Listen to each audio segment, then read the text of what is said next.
we have a question now from Nicole Ryback. She's from Des Moines and is a college admissions counselor. She says that she's currently registered as a Democrat, but now intends to switch parties and is planning to participate in the Republican caucuses and register as a Republican. She's undecided on which candidate to support. Nicole? Thank you and welcome.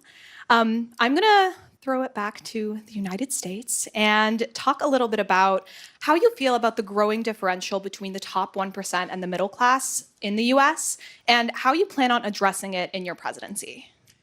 Yeah, great question. And to tell you the truth, I don't feel great about it. A lot of this is the product of the Federal Reserve, actually.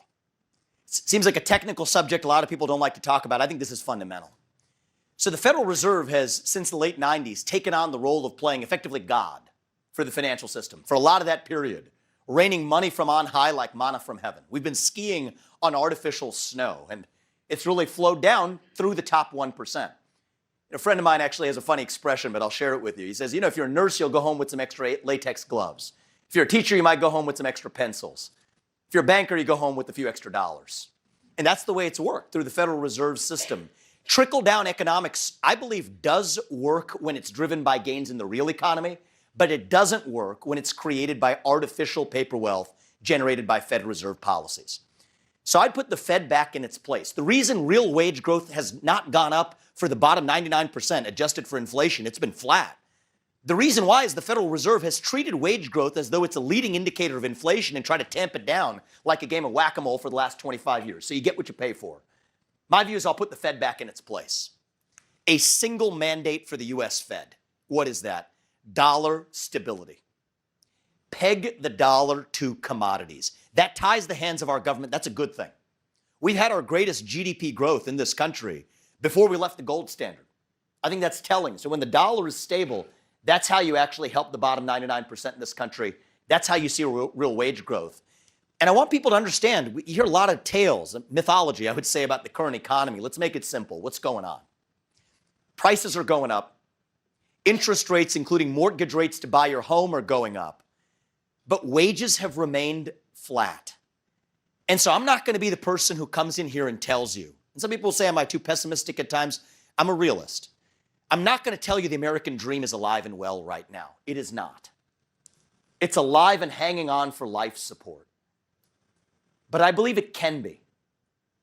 And I do think it's going to take now more than ever a CEO in the White House, somebody with fresh legs, somebody, I believe, from the next generation to look at this differently, apply some basic economic common sense, and that starts with reform of the Federal Reserve. So thank you for that question, and welcome to the Republican side. Let me ask you, Mr. Ramaswamy, 2 years ago, you floated the idea to dramatically increase the inheritance tax up to 59%. You said then, we shouldn't allow people to become billionaires just by having rich parents.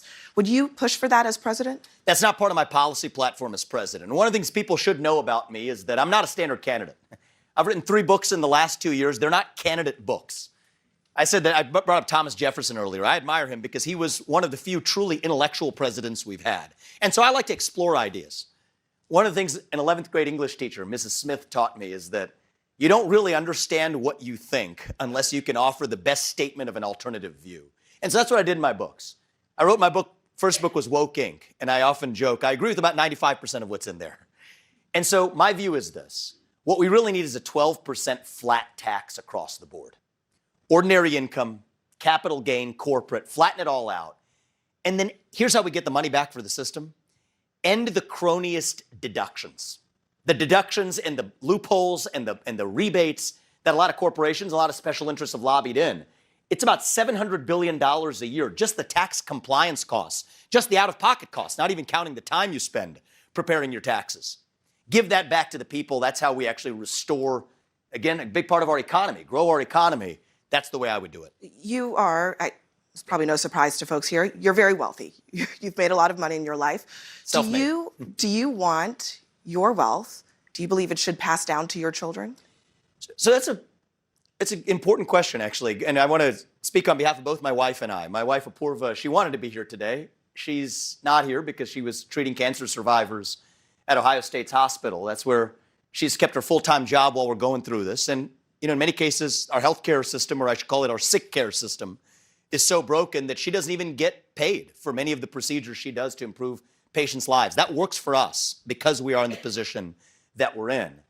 But I'll tell you this, we're spending immense amounts of our family's fortune on this campaign. We didn't inherit our wealth, but that's the inheritance we actually care about giving our kids. It's not a bunch of green pieces of paper.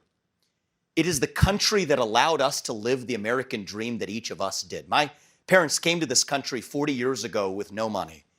And yes, in a single generation, I have gone on to found multiple multi-billion-dollar companies. Did it while marrying Apurva, who lived her American dream, raising our 2 sons, following our faith in God. That is the American dream. That's the inheritance we care to give our kids.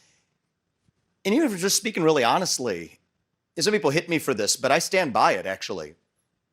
I've gone to college with people. When I went to Harvard, I mean, my dad was working at GE. He faced down layoffs under Jack Welch's tenure. We had a solidly middle-class upbringing with some ups and downs along the way.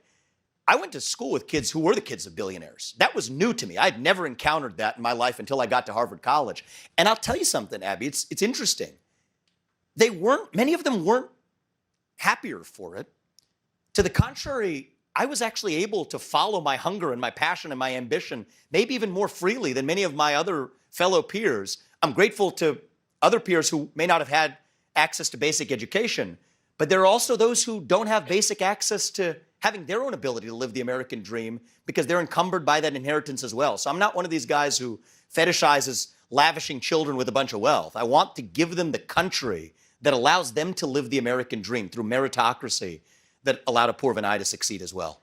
I want to go back to the audience.